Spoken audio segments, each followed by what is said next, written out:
try to incorporate the question in the answer? Okay. Yeah, little piece of it, yeah. Okay. All right.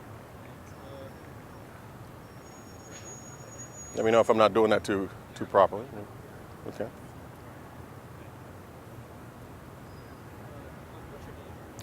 My name is Cliff McIntosh. I'm the Worldwide Vice President of the Johnson & Johnson Diabetes Institute, and I'm also the President of the Johnson & Johnson Institute here in North America. From a public health perspective, what would help patients help manage their diabetes better? Well, that's a very good question. From a public health perspective, I think there's several areas that patients can concentrate on. One is adopt a chronic care model. Today in our healthcare system, we have an acute care model that's utilized. And it's not effective in managing a chronic disease like diabetes. So clearly, that transition from acute care to chronic care is very critical. Second, I believe that aggressively controlling your blood glucose monitoring is also a very vital part of managing diabetes. Third, early insulinization. Adopting insulin early after diagnosis has been proven to be a very effective method of managing diabetes and preventing complications. No, you can put that in your pocket. Oh yeah? Okay. Yeah, that's true. Okay, got it. Got it.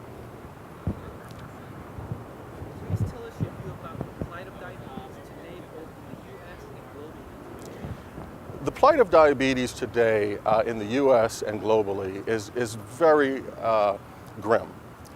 Diabetes is a pandemic. As we know, in the U.S. today, there's over 27 million people diagnosed with diabetes, and about another 57 million people that are pre-diabetic.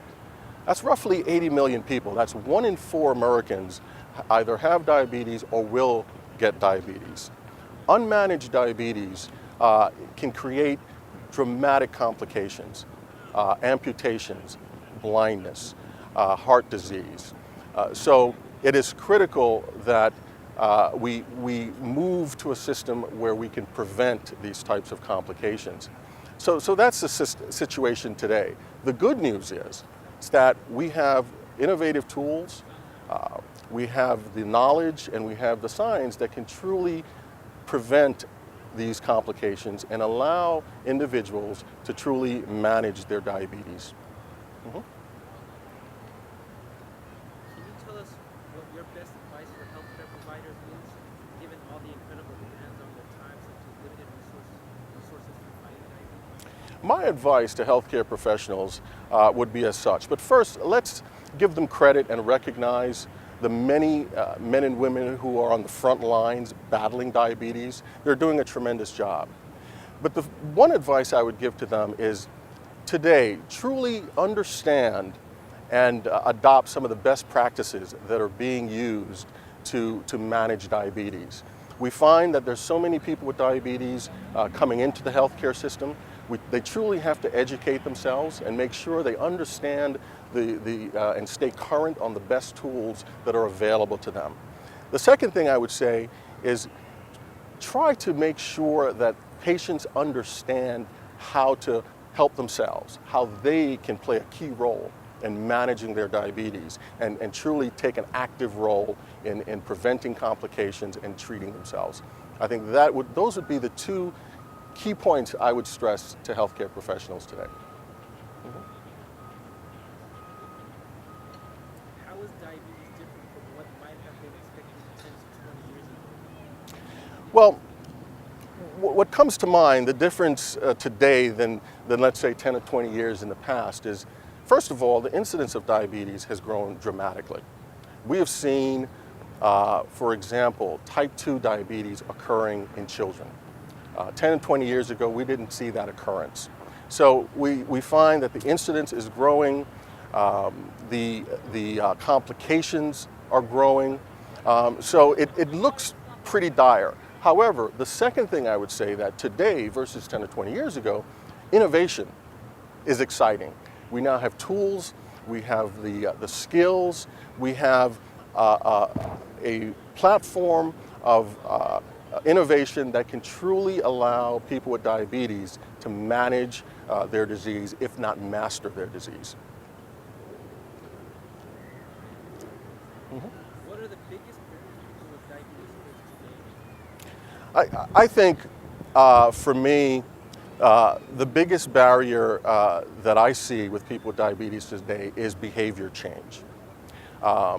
Obesity, poor diet, lack of exercise.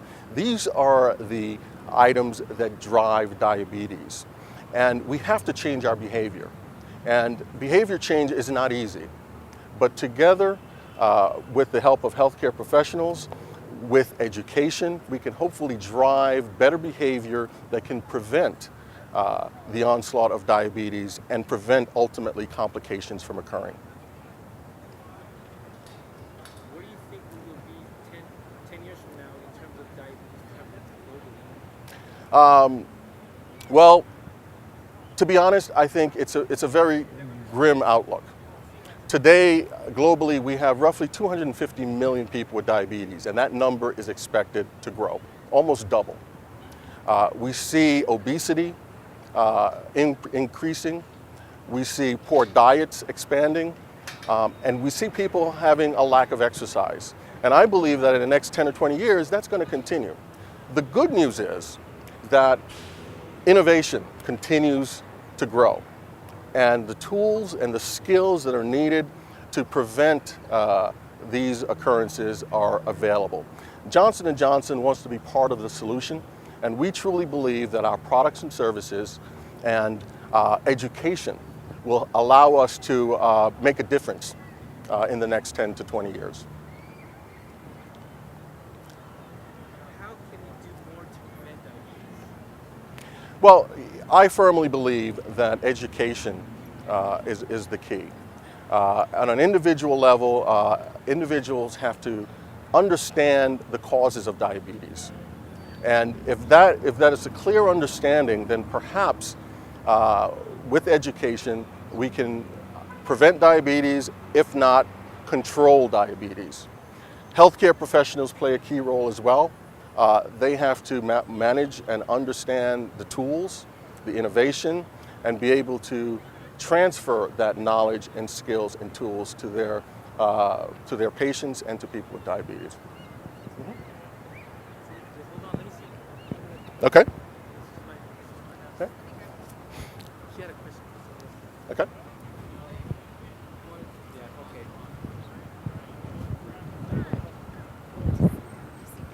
okay. Okay. No, I'm good.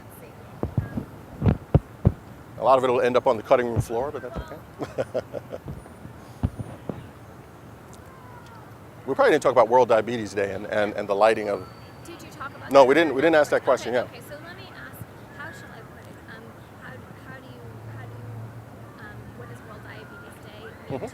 Okay. Or should I say, can I say, I mean, my stuff won't be in it, of course, Mhm. but I'm just thinking about how to word it. Why don't I just say, talk to us a little bit about your perspective about World Diabetes Day, and then you can go from there. Sure. Okay, that's very important. Sure. Yeah. Please Mhm.